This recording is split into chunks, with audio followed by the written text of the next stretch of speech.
Here now is that exclusive interview we promised to you earlier with Baringo Senator Gideon Moi on the occasion of Moi Day. Take a look.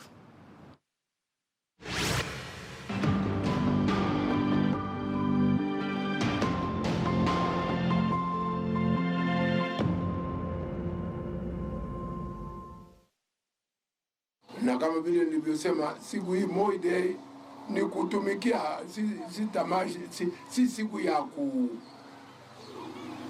holiday kama kawaida, ni siku ya kukumbuka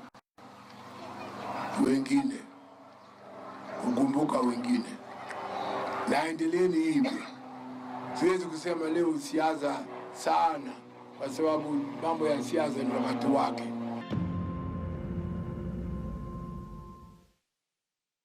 Moi Day is back. On a lighter note, people are saying just like the way taxes are backdated, they want it backdated. Give us your recollections on Moi Day as a family. How was Moi Day to you as a family?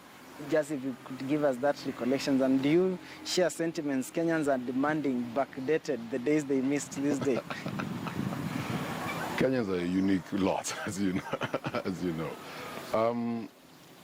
Moi Day was the way we were brought up, the way we knew about it, our thoughts on it was a day for others. It was not about self, it was about being selfless. So Moi Day was always a day of thinking of the other human, your compatriot. Those are not as fortunate as you are on that particular day. And we know the hardships which we have. We know the heartaches, the problems, the myriad, but it's a day of reflection, it's a day of giving, it's a day of being mindful for others. So that's how we treat that day. Mm-hmm. Yes. On a typical day, what would you be doing on an ideal Moi Day, those days when we started thinking about the less fortunate? What would you be doing if you were to take us back those days? No, those are days. We focus mostly on the young ones, and especially those who don't have, or fortunate enough to have parents like others have. So visit those who are in orphanages, children's homes, at the sick, the vulnerable. So those are the days which are dedicated for them, whether you can visit or whether you go to church and you just pray for them, whether you just even meditate for them. Your choice was yours. So each one in the family will do his own part. Mm-hmm. So be it. And maybe that one used to happen after the national celebration. Yeah, absolutely. That used to be the afternoon. After that, in the afternoon, that's what you go and do. Mm-hmm. Yes. Would you paint for us this picture? How was it relating to mzee as a family? Because mzee was the figure, the father of the nation, the symbol of unity for the country. Mm-hmm. How was it like relating to him as a family? Because this was the president of the country. Mm-hmm. And maybe not many, those days, we didn't have the freedom that maybe you would open up presidency as such. Mm-hmm. As maybe as a family, how was it like relating to mzee? Because this was the president of the country. How was the family relating to him?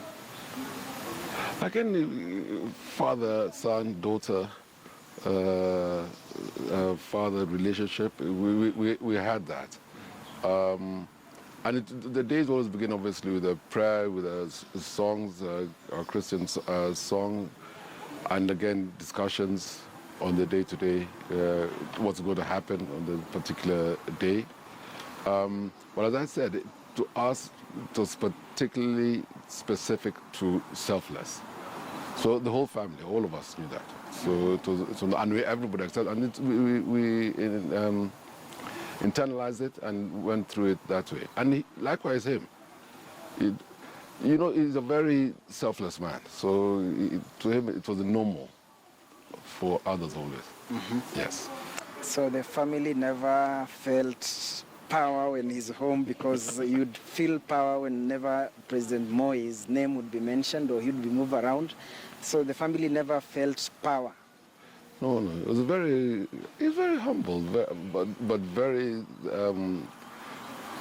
committed, and he can be stern when issues need to be stern. And he's, how can I put it? There's a saying which says that how were you brought up? And I would say I was brought up on the knee of a devoted mother and over the knee of a determined father.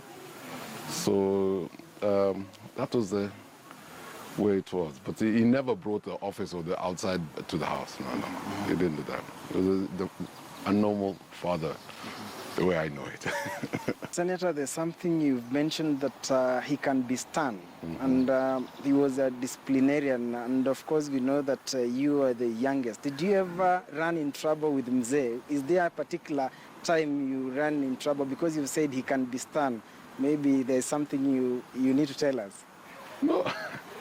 Yes, of course. I don't know who has not run asunder of his father's wishes. And all youth do get up to sometimes maybe mischief, but he was very determined on those issues. So I don't know. I could talk and talk and talk, but I think I'll bore all of you about it. So yeah. But he straightened everybody up very quickly. Yes. We know that mzee was a disciplinarian, and he was a devoted Christian, and he was a stickler to time. If you could just weave into one and tell us, if you just paint for us that picture when it came to those three issues. You know that he was brought up during the times of and taught by the missionaries.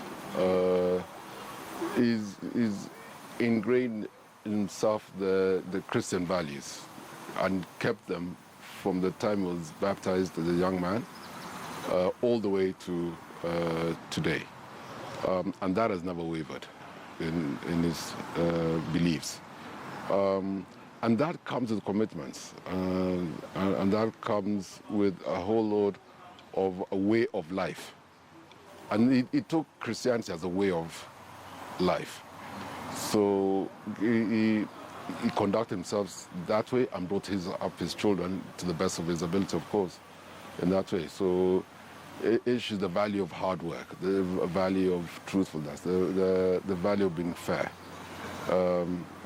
He'd grade that. So issues of hard work, you wake up early, extremely early, you do your prayers, and you go to work, and you come back. He was not a night fellow, so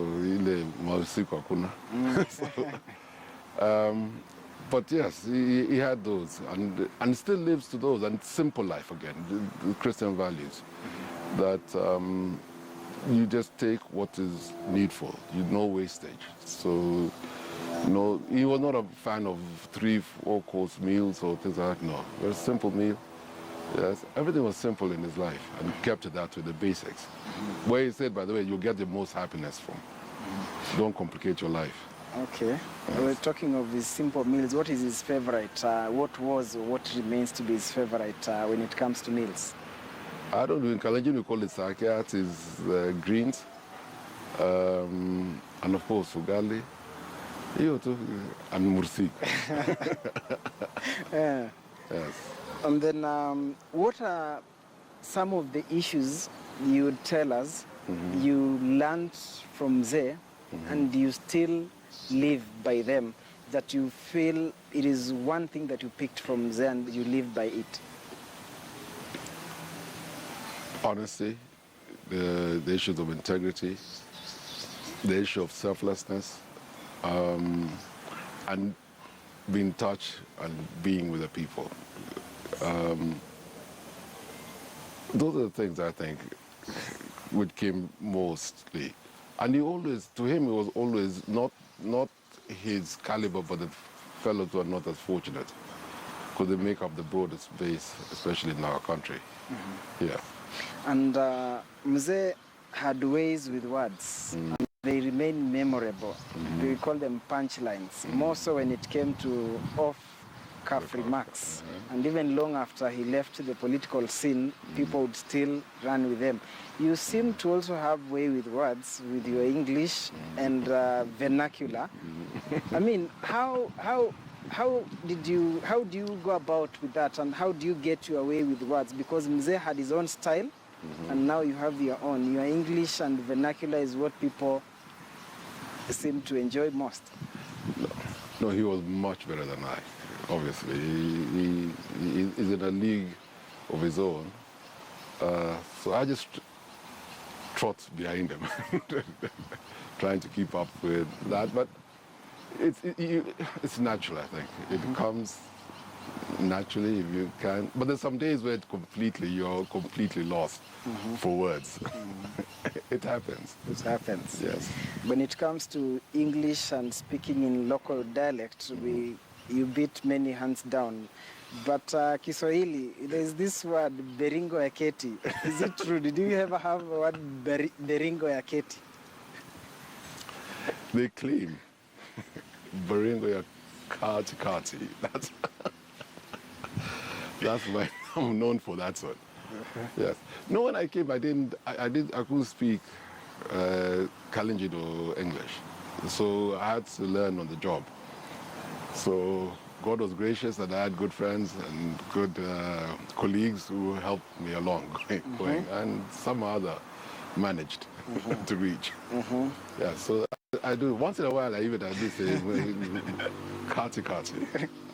Kati, not Katie. Not Katie. And now in retirement, how do you relate with Mzee, who happens to be your constituent? You are his senator. How is it like now? The son is the senator of Mzee. How do you relate with him because you are his senator? Honestly, it's father and son, honestly. But of course, there are issues which come to his attention, which it puts me to task. And what are you doing about it? I've not heard you talking about it. It's important that you talk about it. It's important your people know that you care for them and you're articulating their issues. So, yeah. So sometimes when he's in a good mood, I'll walk in and say, "Watching his mommy." And of course, how can you mama for me? I said, no, it's not a person, it's a position. Unaeshimu. Yes. And how does it feel like? Because we see him even in his advanced age, anything when it comes to voting, he will avail himself at the polling station, or he'll ensure by all means he casts his vote. Tell us about that, because anybody would think, why can't Mzee just relax? But he never misses, be it a referendum, an election, by election. He's always at the forefront and makes sure that he participates. He takes his civic duties very seriously. And he knows that it's the only way that you can get change or retain what you feel is good. So he takes it very, very seriously. And of course, on this particular news, he was voting for his son, Juan Raymond, and for his president, and his MCAs, etc. So he takes it extremely seriously, because the importance and the power of the ballot box. Every vote counts.